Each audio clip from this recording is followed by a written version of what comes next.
everybody, and welcome to the Paranormal Portal. I'm your host, Brent Thomas. Thank you so much for joining us today. We've got an epic show ahead, but just remember, if any of you have experiences you'd like to share, I'd love to hear from you. You can either email me at paranormalportalradio@gmail.com or head over to paranormalportal.net and scroll down and find the button that says Interview Me, and that'll allow you to look at a calendar of possible times and dates and find a date that works for you. Love to hear your stories, so definitely get in touch with me.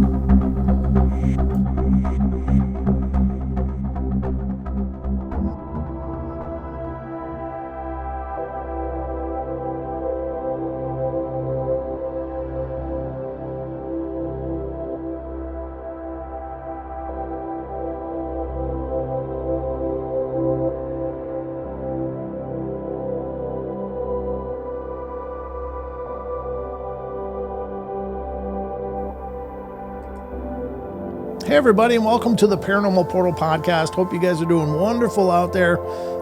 Special thank you to all of you who continue to come back and continue to share to other people about my show. I love meeting new listeners, and most oftenly they say, hey, I heard about this show from my friend. And so thank you to those of you who are spreading the word. That's really wonderful, and it means the world to me. We've got an amazing show lined up for you guys today. I am welcoming Miss Darcie McGrath, who is joining us. She is a student of parapsychology, and she's a long-term researcher herself. She's the founder of Psi Group, and we're going to get into her information, her knowledge, and see where we go. So buckle up, folks. We're going in. Hey, Darcie, welcome to the show. Thank you so much for coming on today. Thank you for having me. Oh, it's my pleasure. So, in a nutshell, and this is kind of where I start every interview, but it just seems like the most natural, the most natural place. But where did this journey start for you, Darcie? How did this begin?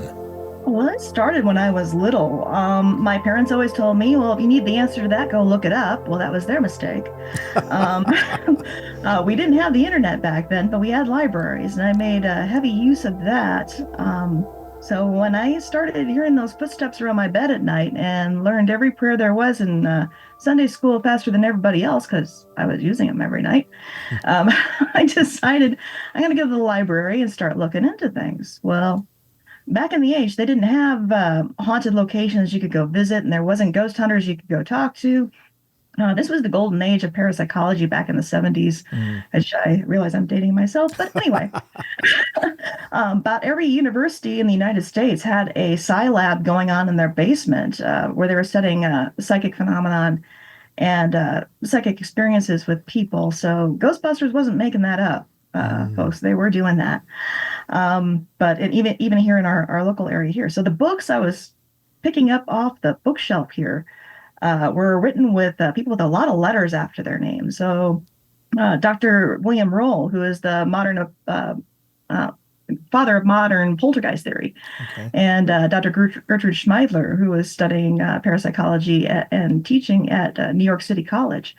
Dr. Hans Holzer, who was traveling all around the world and made many appearances on In Search of, if anybody remembers that show. I do. Yes. Yep.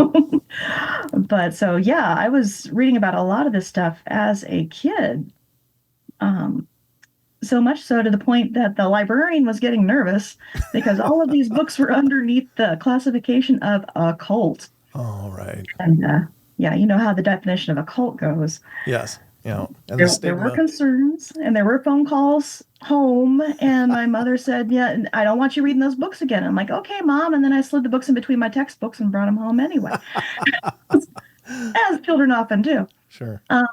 So I read a lot of that, and it wasn't until my later years when one of my friends introduced me to a clairvoyant.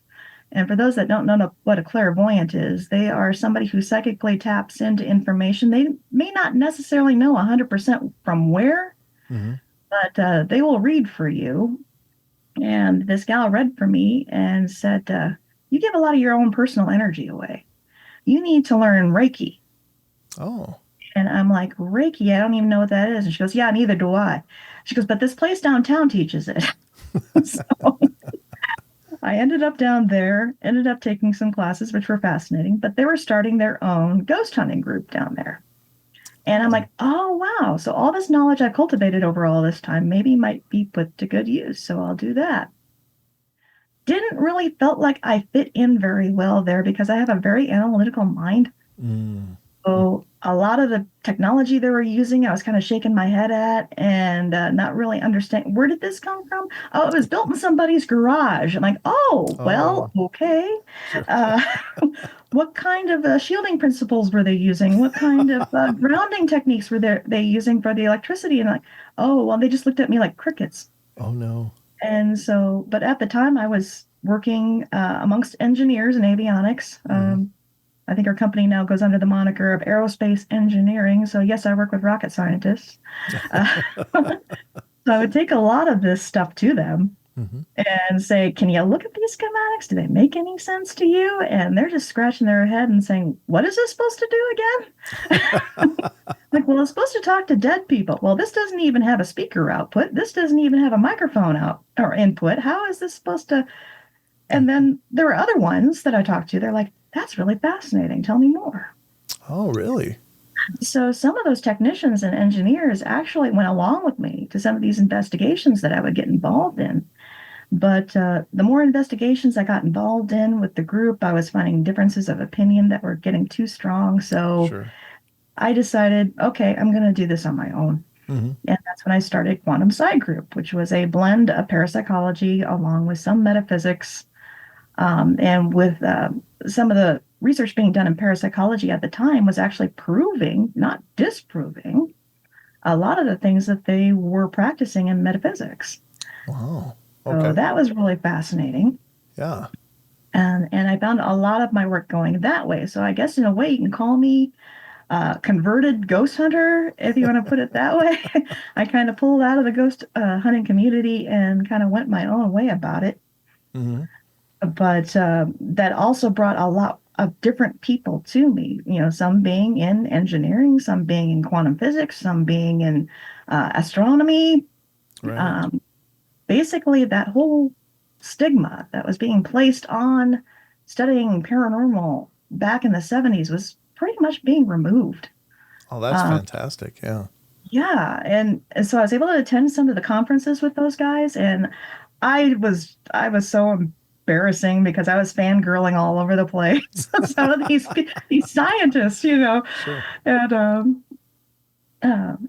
it was kind of fun to do that because of the work I was doing in the local area. The community college invited me in to start teaching parapsychology, which was exciting. Can you explain how those ghost hunting shows work? I says, well, I know most of those people on the ghost hunting shows. Does that count? Sure. Absolutely. So, but I was able to share a lot of information that I knew and a lot of information they really didn't want to know. Right. There's a big difference between what's on television and what's out there in the field, and I'm sure you probably experienced the same or heard from other members on the podcast. Yes. When it comes to entertainment and it comes to investigating, you're really looking at two different worlds. And one of the things that came out of that genre of entertainment, I guess, was provoking, and that really struck me hard. Yes, I agree. I didn't like it. You don't treat your neighbors that way. You don't treat anybody in a bar you just met that way. Why would you do that to something that doesn't have any sort of barriers whatsoever that could follow you home, for one? Right. Yeah. But then why would you just want to upset that in general? That's a great point because, honestly, other than our preconceived notions of this, we really don't know what we're dealing with. But just for the sake of argument that maybe there is a mourning presence that lives in a house where they used to live and they're so full of trauma and sadness, and then to go in and start commanding that they perform for you. Meanwhile, they're in this perpetual state of grief and pain. I mean, what a horrible thing to do. So that's a great point. No, if you did that to a victim of trauma in a police station or a hospital, right, you'd either get arrested or, beaten about the head and shoulders and thrown out. But Yes. because you're dealing with something you can't see or touch, it's okay. And I really had a problem with that. So I started going to paranormal conventions and bringing that topic up. Mm-hmm. And I think it did make an impact, at least in the classroom. I know it did because I taught that class. It was the most popular class was apparitions and hauntings. Oh, cool. And that was the most heavily attended class that I had. And I made sure that I taught it in a very humane aspect. Mm-hmm. That you're dealing with, basically people without bodies for the most part. I mean, on occasion you'll deal with maybe a small degree of other things that weren't human or never were. Mm-hmm. But you don't know what you're dealing with, like as you pointed out. It's like, do you really want to poke and prod something with a stick that you don't know what it is? Yeah. That's a great point. Great point. I'm so glad you made that, because I think that you're right. These shows, in their popularity, and a lot of them are very tasteful about how they go about it. But then there are those that are always challenging and commanding, and, the whole use my energy. And then trigger objects that are horribly distasteful, that like a hangsman's noose to somebody that died on a rope. It's like, really? That's what you're going to bring to get a reaction? How horrible is that? So I'm with you. I appreciate that. Yeah, and I didn't really appreciate that either. So that's why I pressed that issue foremost.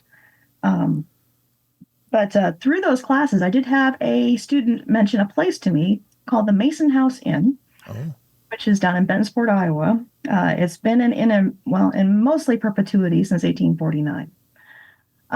And they were claiming to be the most haunted place west of the Mississippi. And I'm like, yeah, I hear about that a lot. I used to docent at field hospitals in Gettysburg, Pennsylvania. It's kind of hard to beat it when you've done that. And I could do a whole other podcast just based on those experiences. Oh, yeah. But I did go down to the house completely expecting to debunk them. Because a lot of these places like to declare they're commercially haunted. And you go down there and it's like, where are they? Yeah. Where are they going? Yeah. And there's nothing here. But 5 years later, I left. But that was because we had so much activity going on in that place. I had to invite others to come with me to try to figure out what's going on down here. Okay. The house in itself had a lot of history anyway. It was a stop on the Underground Railroad. It was a Civil War triage hospital because it was right there on the border between Iowa and Missouri. So a lot of the soldiers knew that if they got to this house, they could at least get informal medical care there at the house because it was open doors to them. Mm-hmm. And that was both Confederate and Union, by the way. Oh, okay. So not all the soldiers made it out. Some of them are still in there. But it was also an early tuberculosis ward. This doctor was playing with this newfangled medicine called penicillin, and they ran him out of town on a rail and called him a quack. Oh, really? They were that close. That close. Oh, man. Wow. Yeah, it's a degree of penicillin that actually cured tuberculosis. But anyway, because of the massive history of this place, we found the place to be quite active. And there was one main character in particular that was the guardian of the house. And it always seems like these houses had the one spokesperson for the entire crew. And I remember when we went in there to investigate, we were asking certain things. Can you make the thing light up? Can you make the thing do this, that, and the other thing? And we had a medium that was with us, because I like to take those people with us too. Mm-hmm. Because in my experience anyway, I find the human body has more sensors and sensitivities to it than most of the equipment. We can't explain how it works anyway. Right. So I like to work with those people because they have the gift of discernment. They've worked in the field for a while. They've developed a rapport. They can sense when something's not going right or wrong, and they can let you know. But when I was asking about the device and getting the EMF detector to light up to see if we moved it around the room, would the activity follow it? The medium said, interesting reaction from them. And I'm like, I'm getting the impression they're saying we're not a bunch of performing circus animals. And she goes, oh, no, that's not what they're saying. I'm like, oh. She goes, no, that's exactly what they're saying. I go, wow. Oh. She's like, do you consider yourself a sensitive? And I'm just like, well, I don't have it in my family. And in parapsychology, that's kind of the gist is it's a genetic component. They haven't quite nailed down exactly what it is yet. There's some suspicions that it might be attached to the DNA strand and brain chemistry. Oh. A lot of visual and audio type effects do stem from that DNA strand, like schizophrenia and whatnot. Not to say that psychics or mediums are crazy in any stretch of the imagination, but that chemical cocktail, once it's upset, those mediums don't like to use that medication anymore. Oh, right. And so that made me think more and more about that. But anyway, back to what we were saying. Parapsychology looks at it as a genetic factor. It gets passed down in generations of family. Nobody in my family fessed up to it. Let's put it that way. Okay. So it wasn't until much later that I found out that, yes, it is. It's actually on my mom's side of the family, and there is some on my dad's side of the family. So after discussing with some of my mentors that I was working with in the field, they said, have you thought about maybe employing that other skill set? Right. And doing your work? And I'm like, well, that would kind of contaminate the experimenter effect, wouldn't it? And they're like, well, you're already there. You are part of the experimenter effect. You are affecting the experiment simply by being present. And I'm like, oh, that's true. I forgot about that.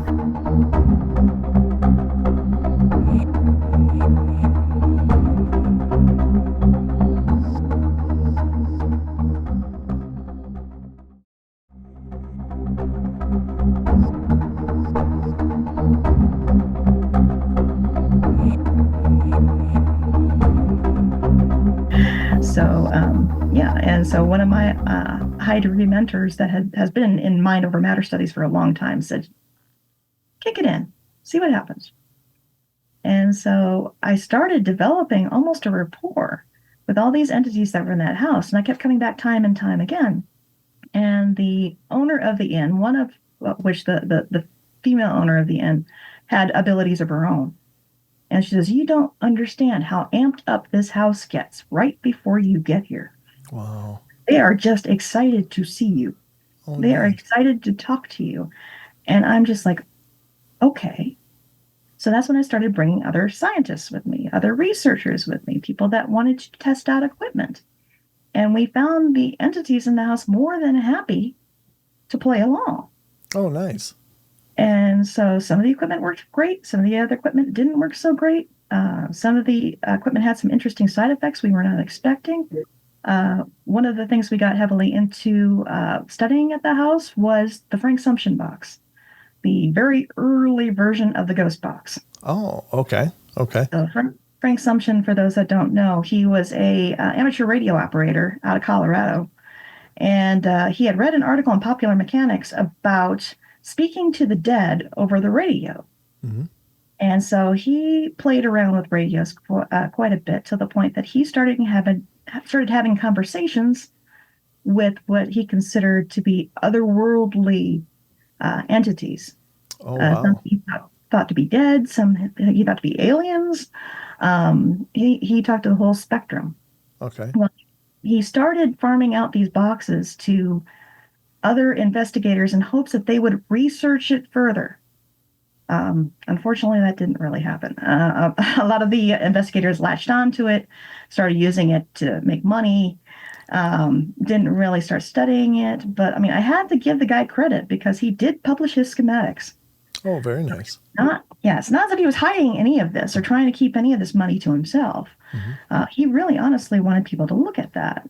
And that's kind of similar to the skull experiments that happened in the UK. They did the same thing. They developed a similar box, and they published their schematics. So I have both schematics in my archive here. And so the fascinating thing with those is I got to take those to some of the communications engineers that I work with, being in aerospace engineering. Mm-hmm.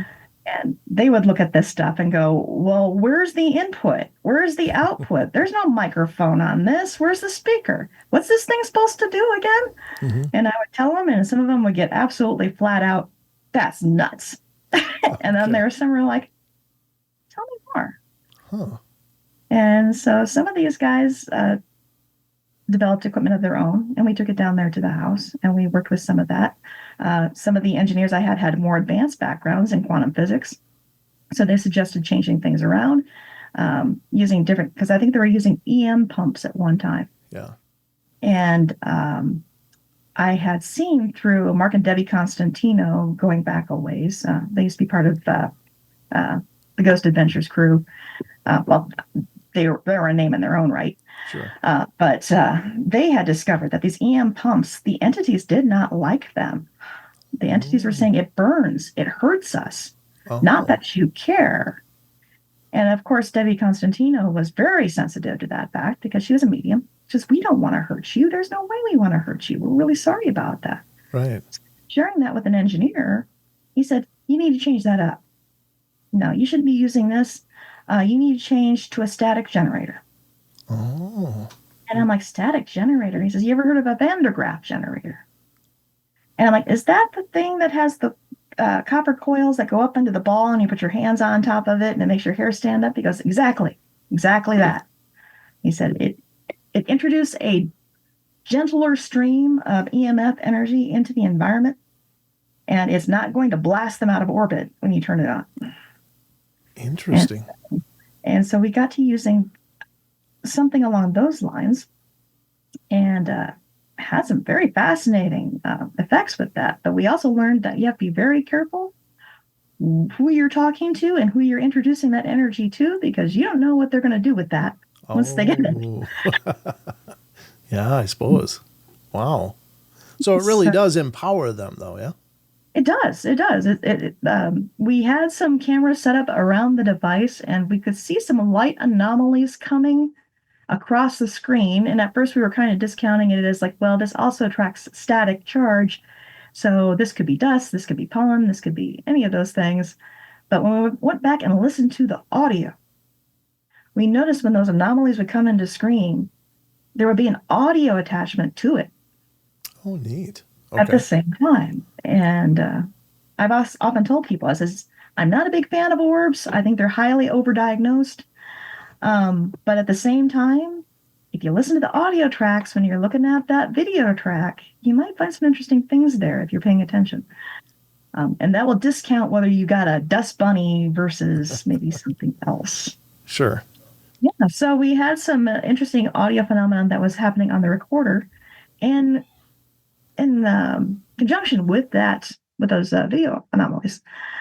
So we had one that was really fascinating. You could almost hear this voice saying, "We," as it came flying into screen and out the other side.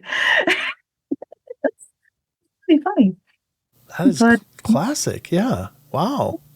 But that's just the kind of rapport that we had with them, is that they trusted us, and they knew we were in it for the right reasons. We weren't in it to capitalize off of them. We weren't in it to make money off of them. We were really curious to know. So I don't know how many hard drives versus amounts of audio phenomenon I collected from that house, and the experiences that we've had in that house. And then of course our research with the ghost box that was at that house.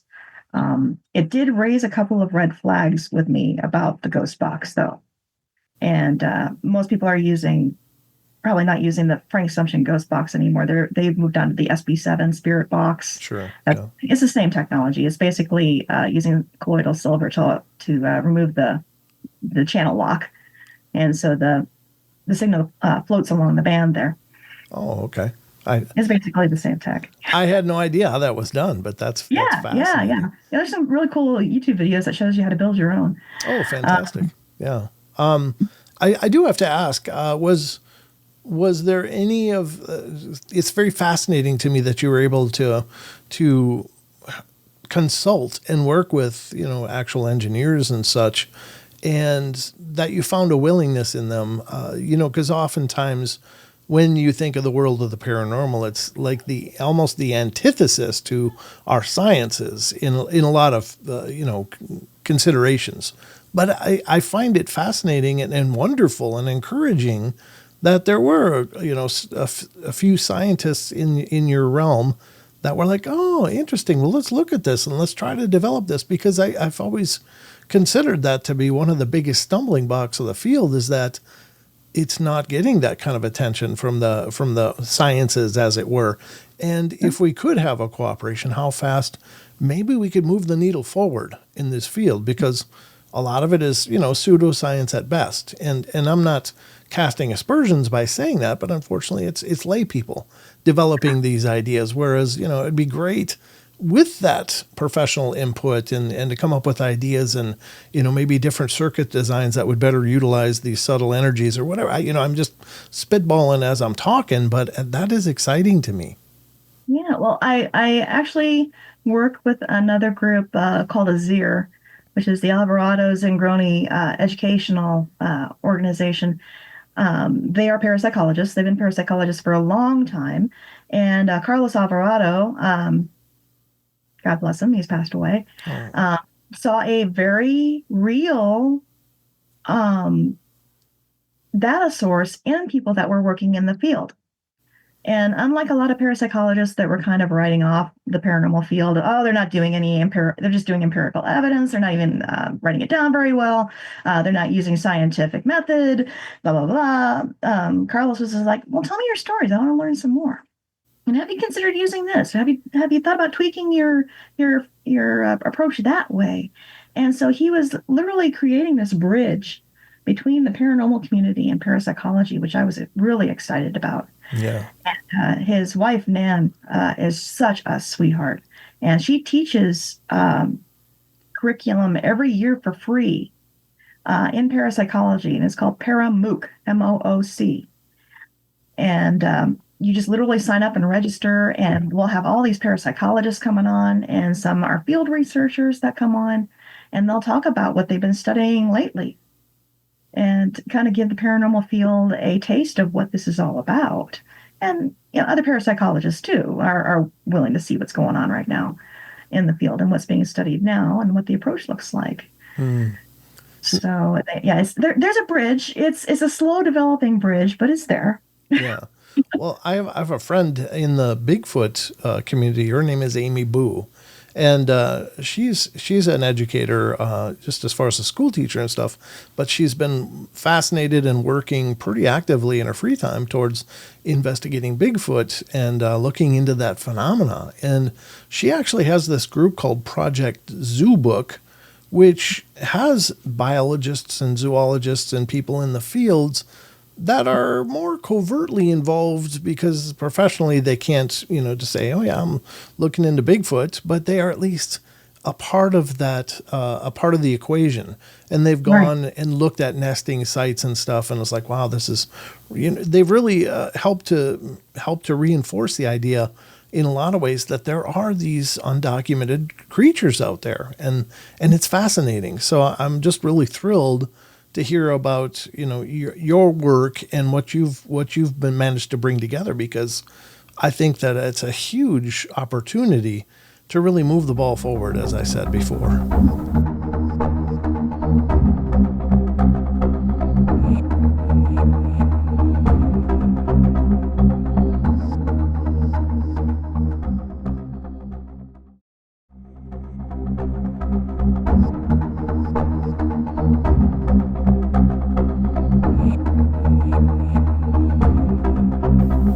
In regards to Amy Boo's work, that's an important thing to point out, is that you have a lot of these researchers whose whole living and death thing is based on grant work. Yes. And they have to be very, very careful about which way they lean, or they won't get this grant, they won't get that grant, or they'll get this grant, but it's got a lot of strings tied to it as to how they can do it.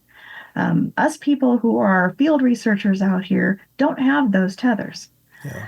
And so we're able to give them data that they otherwise probably couldn't collect based on the restrictions that they have.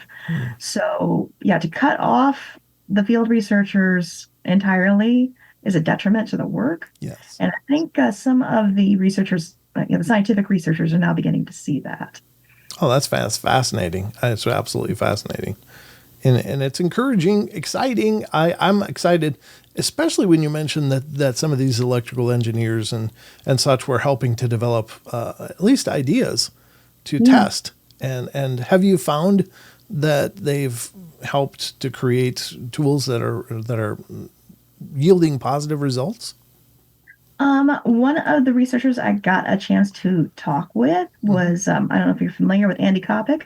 Mm-mm. He was the developer of the full spectrum camera. Oh, Uh, nice. Okay. he was the one that was working with ghost hunters for a long period with TAPS. And he worked in the ghost lab with them. I think that's what they called it, ghost lab. Hmm. And he was working to develop things with them. And just talking to him about his specific brand of science was really helpful in how we used optics Oh, yeah. in the field. And I wish more people would have heard what he had to say about that. Unfortunately, the ghost hunting industry kind of went along the lines of the ghost box and grabbed the camera he made and ran with it, Yeah. making tweaks and changes to it, unknowing how optics work. Oh, And a lot of that research kind of went out the window, sadly. But getting a chance to talk to him and how he developed that camera and why he developed it that way. Because I said, have you ever thought about duplicating animal vision in your camera? He's like, where do you think the camera came from? oh, okay. Oh, he says, yeah, that's how I tweaked the optics to make it do that. And I'm like, that is fascinating. It is. So just learning how things are developed from other researchers and learning their origin stories instead of just going face value on what everybody else is doing with it. Right. It has been really, really fascinating in understanding how to use the equipment better that you Yeah. have. That's fascinating too, is, in hauntings and stuff, it's the animals seem to be the first ones to cue in on something's going on, whether that's energetic or visual or even auditory, but it's always, and this isn't unique to me. I've heard this many times through the years, but the whole idea that, oh, I don't see it, I don't hear it, so it must not be real. But I don't think a lot of those claims are based on the information we can actually receive and process. That's correct. And the light spectrum is so much bigger than what we see, and the audio spectrum is so much larger than what we hear, and there's so much going on around us that we just don't have the tools naturally to perceive. That's correct. And most people will look at, human average hearing range is here to here. Yeah. Visual range is here to here. Well, that's just a law of averages. Does that mean the person next to you may not have a better range of hearing than you? Or the person next to you might have a better visual acuity than you? Very likely. And then, of course, you throw in the whole element of psychic ability in there as well. And I've often found a correlation when I was doing anomalous house calls, I guess you can say, when people are having experiences in the house. To see what their history is in having those kind of experiences before. A lot of times I find out this is not their first rodeo. The last house they were in had experiences before. The dorm they had was off the hook in college. And then you find out there's this whole long history of experiences that they were having because they were built to have them. Mm. And then, of course, you have the genetic question in there, too. It's like, well, did your mom or dad have that? Yeah. Oh, yeah, mom did. Or, oh, grandma did, but mom never talked about it. Mom didn't want to talk about it because she was probably, grandma's off the hook here. We don't want to talk about that sort of thing. Sure.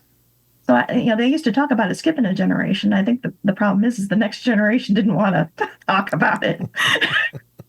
That's fascinating. I've got to ask you, Darcie, in your experience and with your expertise and knowledges that you have regarding all of this stuff, one thing that that's become abundantly clear to me, and I don't know what the mechanics are to it, and perhaps there's any number of them, but I would love your feedback on this, and that is, I talk to people all the time with experiences. And they're always, in many cases, if they weren't born with it, at least if they had an experience more into later in life, following that experience, those experiencers seem like a huge percentage more likely to have more experiences, as if something is transformative about these experiences. I don't know what it is for these people. I find it hard to believe that they would have never bumped into any spiritual anomalies prior to that, but whatever it was with that one experience opened up a whole new realm of experiences for them, and they go on to, in many cases, be tormented by it, and it's not necessarily a positive thing for them because it's changed their worldview, maybe the dimensions, the boundaries of reality suddenly shifted, and they don't know what the hell's going on. So, what is your take on that? Well, there's a couple of different ideas that have been floating around in regards to that, and most are theories. I mean, there's going to be a long time before we can prove any of this stuff is solid fact. But sometimes it takes that experience to open the door of perception for you to actually accept the fact there's something more out there.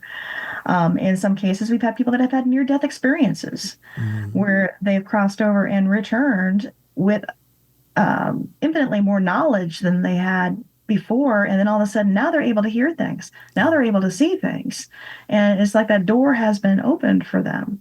In my case, I think it was a subliminal block that I planted in my own head that I can't do this because there's nobody in my family that can do this. Well, little did I know, my grandmother was having those funny dreams, and she told me very late in life. I'm glad she did. She felt open with me to talk about it. That I learned, oh my gosh, this is in my family tree. And it was almost like that at that point, the switch got thrown. Mm-hmm. And I started paying more attention. And I started noticing, oh, I am picking up on this. I am sensing that. And I started writing down my thoughts and what I was experiencing. And so, yeah, I think there's a lot of factors that can feed into that. Mm-hmm. But a lot of times people do have those abilities like you were talking about with animals before. Yeah. They're built on instinct. They have to be in order to survive. So they're very sensitive about temperature change, energy change. They have sympathetic nervous systems. So they're going to be more aware of those things than we are because we're shut down. We're dealing with the day-to-day. We're dealing with balancing the checkbook. We're dealing with getting the kids to soccer practice on time. We're so far removed from the little nuances that are going on around us. But the animals are. That's a good point. Yeah, very good point. It's not that we don't have abilities. In parapsychology, it's pretty much an accepted fact. Everybody's got a little bit of something.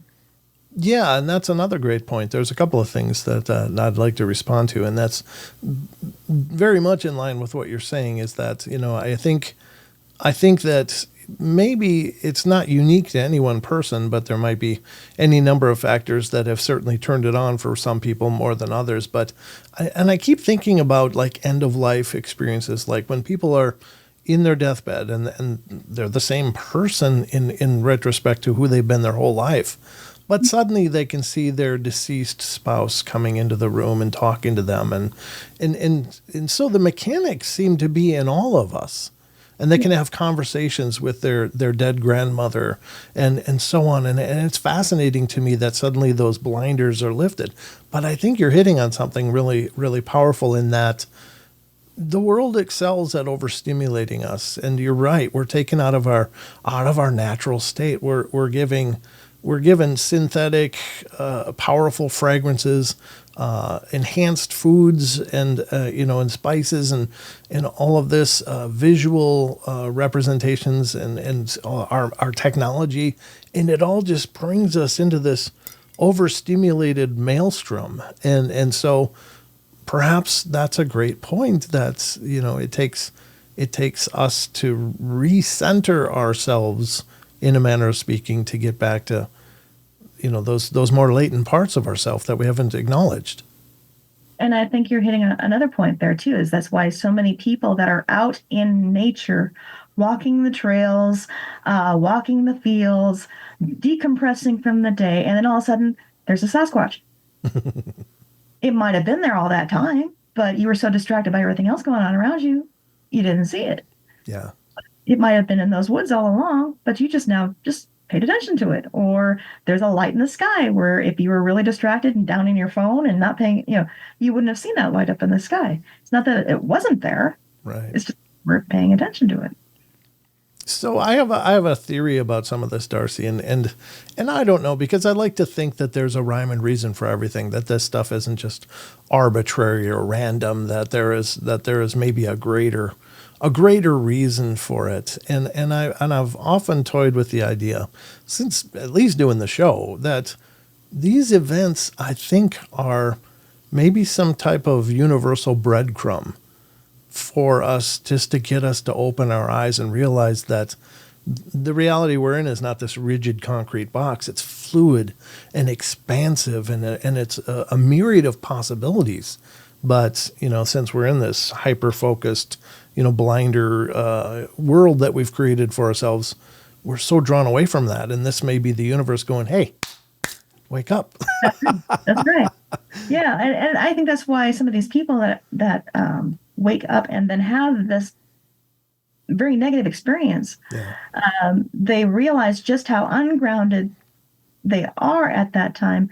And many of these people that are struggling with this do not have a spiritual foundation, and that tends to get poo-pooed in society these days. It's just like, oh, religion, spirituality, those are the woo-woo people that are up here in the sky and are not really grounded.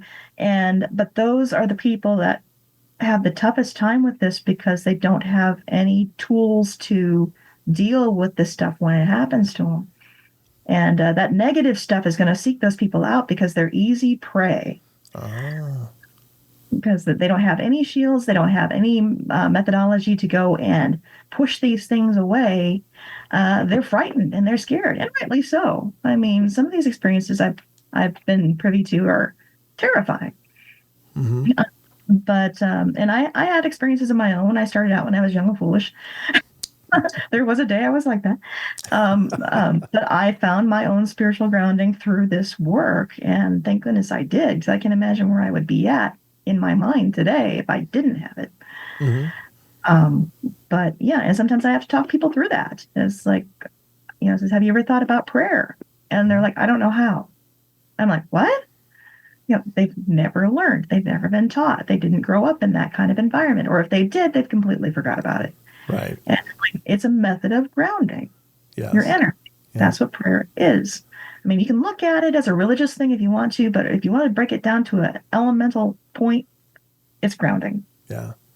I think that's absolutely true. And that kind of brings us full circle in a sense, because when you were starting, I'd said, what started this journey for you? And it started with a curiosity, but I meant to ask you, was there an event that started that curiosity, or was there any events that started making you go, hey, what is this stuff all about? And I'm sorry I didn't ask it earlier, but what do you have to say? I was hearing things at night around my bedroom.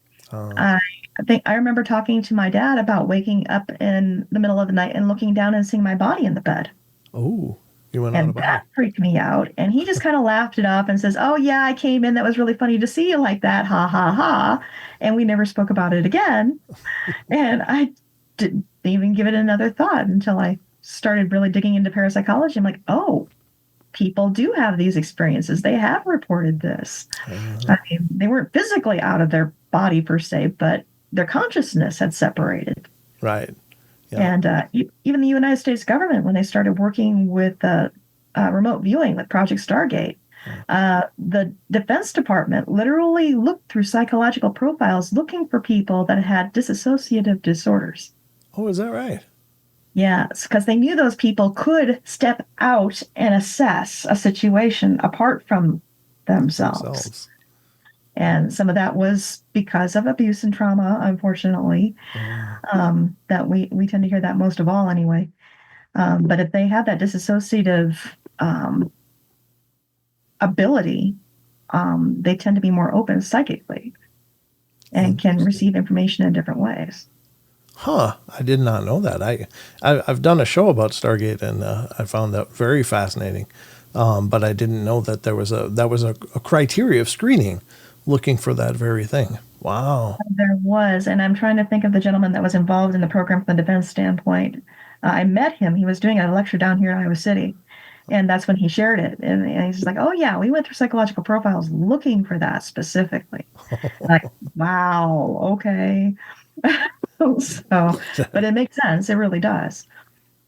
It does. I guess, the thing about this all, I think is that it's maybe coming to realize, again, that the world's a lot bigger than what we think. And not only in size and scale, but in scope and in potential and in possibility. And I find that so exciting, Oh yeah, look up Skip Atwater. Skip Atwater. Okay. Yeah, he was the one that was, and we asked him, I said, so how many times did you take part in the remote viewing experiences? He says, oh, I never did. Really? Not when he worked with the Defense Department. Okay. He said, I was the in-between between the colonels and the woo-woo people. He had to be apart from those people sitting in the chair over there.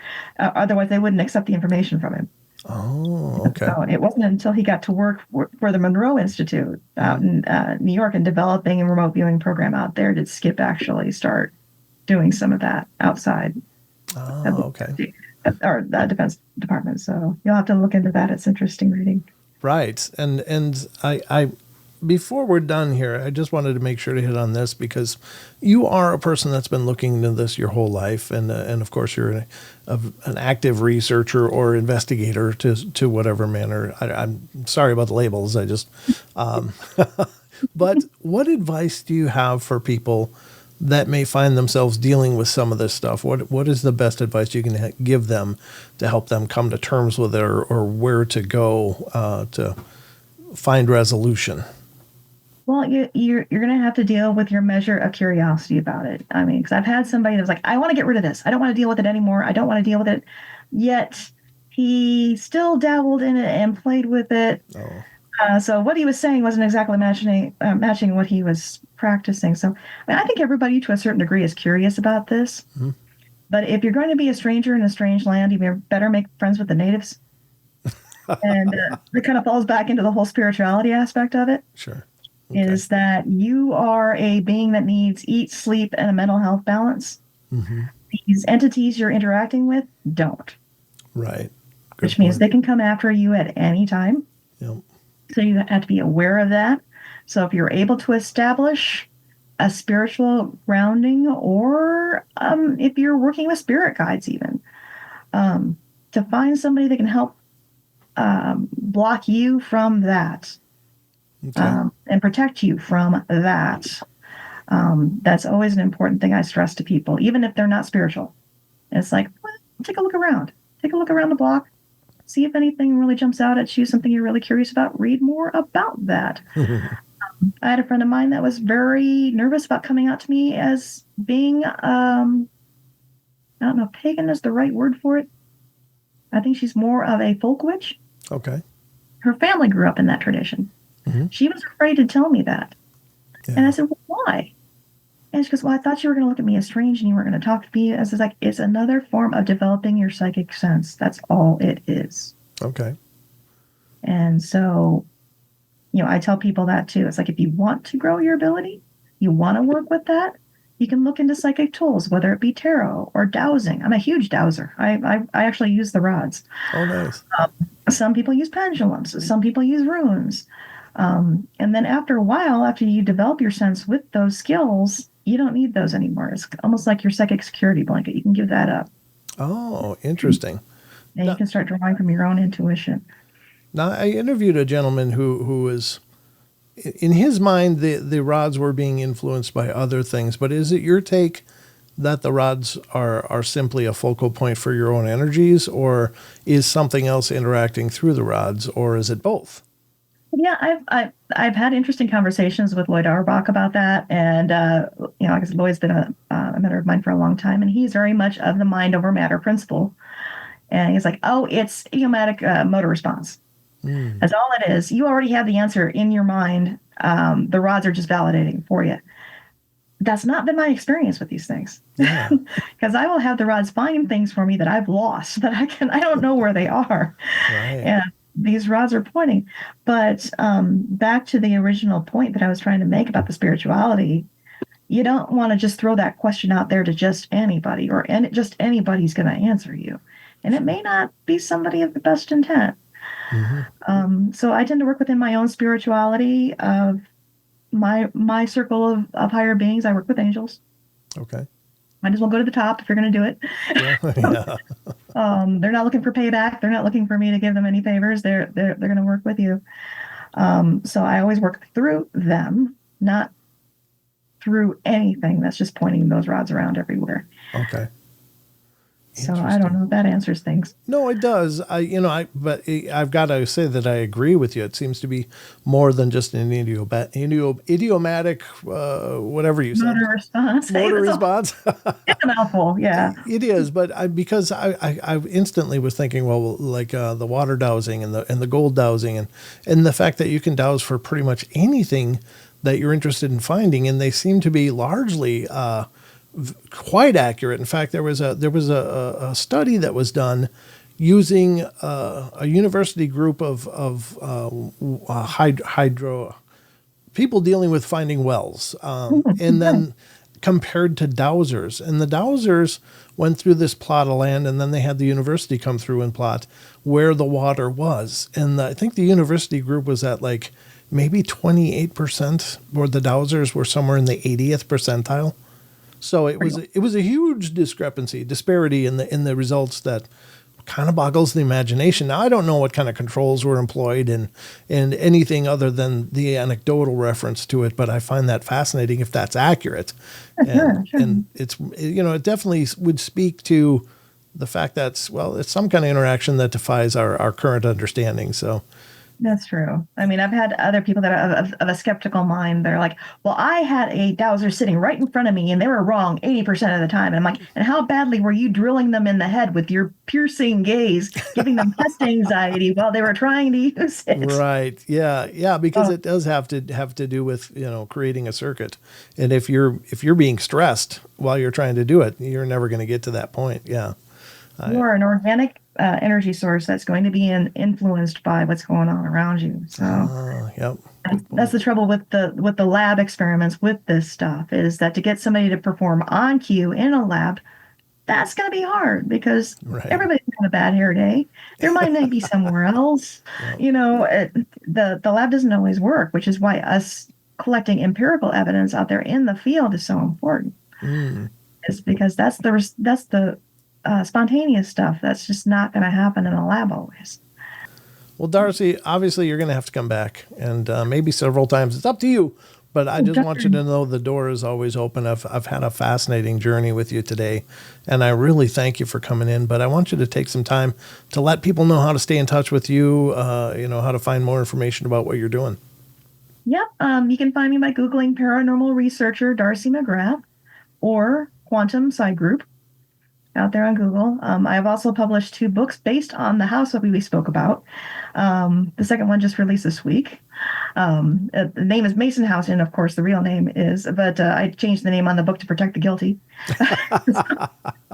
But yeah, it's on Amazon Prime, called Bromden House, and 90% of that book is actually based on experiences that we've had in that house. Oh, fascinating. Okay. And do you welcome a direct contact at all, or no? Sure. I've got. I think you have my email address. Do you have my Quantum Psi Group email there? Yes, I do. Yes. Is it okay to release that? That's okay. Yep. Okay. I'll put that in the show description then for anybody that wants to directly contact you. But thank you so much for coming in today. I really enjoyed our talk. Oh, you're welcome. Well, thank you for having me. It was absolutely my pleasure. We'll have to do it again. Sounds great. Thank you.